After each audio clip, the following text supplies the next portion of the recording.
So this is the oil pump I got for free. It's a Ford car oil pump. I bought this extra. This is a shaft that drives it, so when you rotate this, it pumps through. It's a G rotor pump, so it's a type of displacement pump. Now, if you look at this here, I'm going to take the pump with the drive shaft. I'm going to try and add a chain sprocket, another free motor that I have, and then put all these wood pieces to support everything. Also, I want to support the shaft higher so it doesn't bend. Now, my problem is here on both sides, I need some type of flange to go on here, that it can bolts on both sides, and a gasket to seal for the inlet and the outlet. So all I could find was this electrical pipe type of piece here. So what I'm going to do is I have this grinding wheel and my drill.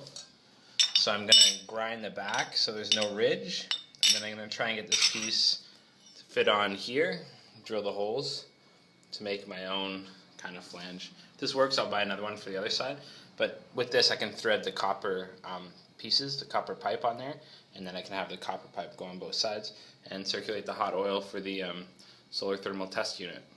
I'm just testing the Ford pump I got for free, and it's working quite well. You can see as I rotate this, see the water go up and it spills out like that.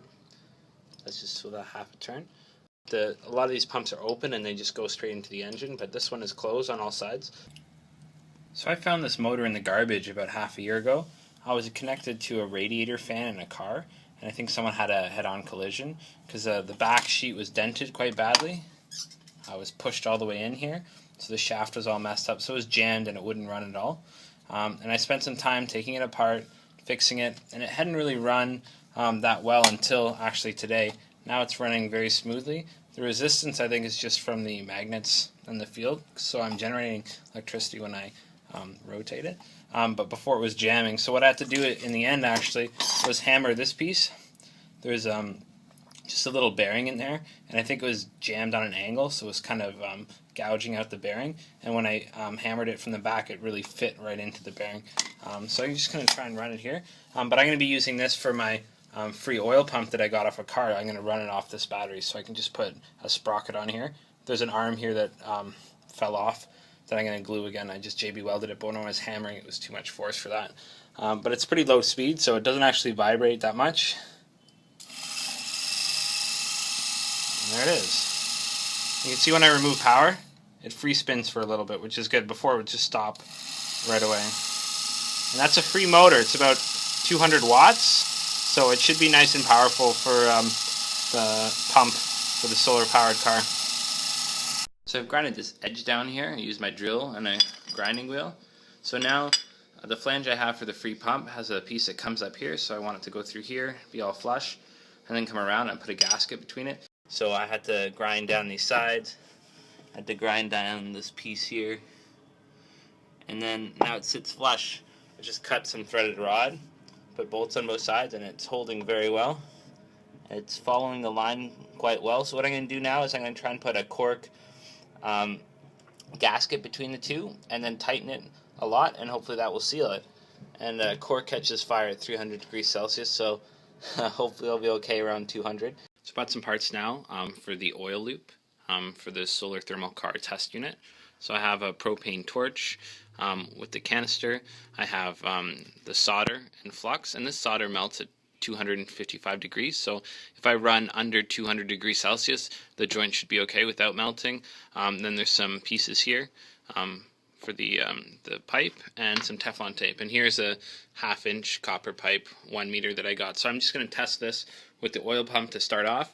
Alright, I just kind of threw these parts together to position them, just to show you what it's going to be like for this free oil pump that I'm building. So this is a car radiator fan electric motor.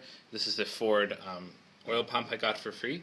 So when I had it, it didn't have any flanges, so I had to get these electrical connection box things here and try and cut this, build a flange. And then I have these copper fittings, so there's a 1/2 inch copper pipe that comes in here and a 1/2 inch copper pipe that goes out there with all these fittings. And then I have 2 bearings, ball bearings that I have here to hold the shaft in place. It's going to be held somewhere like that.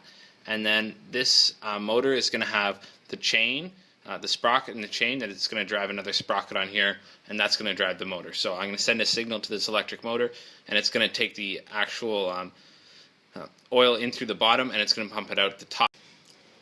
And that's going to be in the corner there, and it's going to take the oil in and pump it up, and then the oil is going to heat up in here as the light is reflected, sunlight is reflected. When it's hot, it's going to go to the heat exchanger on the other side and boil the water, and it's going to continue circulating. So this is the first piece of pipe I've ever soldered. So this is 1/2-inch copper pipe, and then there's just a T. So I put solder in here, I heat it up with a blowtorch, and it gets wicked in, sucked into the joint between the pipe, and it's very strong. I couldn't bend this or break it if I wanted to. So I've actually tested this this solder. I cooked it up to 180, and that's when it started getting soft. So I should be able to do quite a few tests around 150, find out what this test unit's going to do, get some numbers.